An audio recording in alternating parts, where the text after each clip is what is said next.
Mayong adlaw Domingo mga igsuon og bulahan nga adlaw sa to nga Ginoo. By the way mga igsuon, adunay daghan o dako nga controversial kining makisguta mahitungod sa adlaw nga Domingo. Kay matud pa sa to mga igsuon nga mga sabadista, dili man ang adlaw nga Domingo ang adlaw sa Ginoo kundi ang adlaw man nga Sabado. Well, due respect sa mao nga pagtuo mga igsuon, apan ato lang ipaklaro nga ang unang katawhan sa Dios nga mao ang Israelita, mahinungdanon nila ang adlaw nga Sabado sa katarungan nga kining maong adlaw nga Sabado sumala sa Deuteronomio 5:15, kay kining adlaw gipagawas kamo sa Dios gikan sa kaulipnan sa Ehipto. Manang alang sa mga Hudiyo, importante o makabuluhan kaayo ang adlawng Sabado alang kanila. Apan alang kanatong mga Kristiyano, ang mga Hudiyo nga nagsunod sa panahon ni Moises, nga ang nisunod ni Moises kay si Josue, mga igsuon si Josue wala makahatag og kapahulayan. Mao manggani nga diha sa Hebrehanon 4:8 ngadto sa 9 nagingon si San Pablo, kay kung nakahatag pa si Josue og kapahulay o kapahulayan sa mga Hudiyo, dili na unta maghisgot og laing adlaw ang Ginoo. Nya unsa maning lain nga adlaw, mao kini ang adlaw nga Domingo, kay niining adlaw dili man lang tagi palingkawas sa kaulipnan sa Ehipto kundi giluwas kita ni Kristo, gipalingkawas kita sa kaulipnan sa sala. Mo nang si San Pablo miingon sa unang Korinto 15 bersikulo 14, kay kawang lamang ang atong pagtuo kung wala pa mabanhaw si Kristo.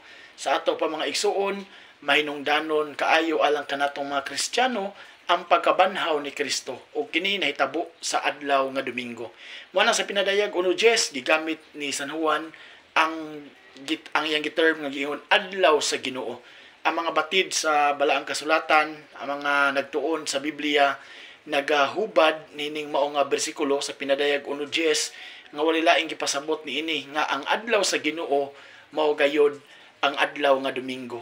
Ug ato makita diya sa mga pipila ka mga sitas sa Biblia nga sa makadang higayon human nga mabanhaw si Kristo, ang mga apostoles magtigom o maghimo og panagtigom diha gayod sa adlaw nga Domingo. Sumala diha sa Juan 20:17 kama 26, ang mga apostoles tungod sa kahadlok gitrangkahan nila ang pultahan nga adlaw kato nga Domingo, nagtigom ang mga apostoles. Sunod na pud nga semana niana, mining lain na usab nga Domingo, nagtigom na usab ang mga apostoles. Si San Pablo miingon sa unang Korinto 16:2 nga sa unang adlaw sa semana.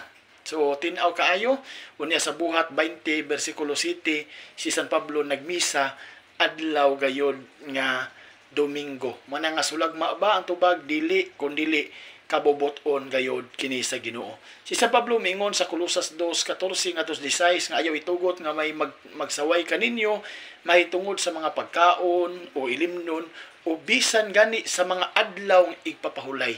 So gitin-aw kana ni San Pablo mga igsoon nga isip kita mga Kristiyanos ang atong pagtamod sa adlaw nga Domingo kaboboton gayod sa Dios. Kaya kung balikon kay niining adlaw nabanhaw si Kristo sumala sa Mateo 28:1 unya sa 9 gisimba siya sa iyang mga tinun-an adlaw nga Domingo.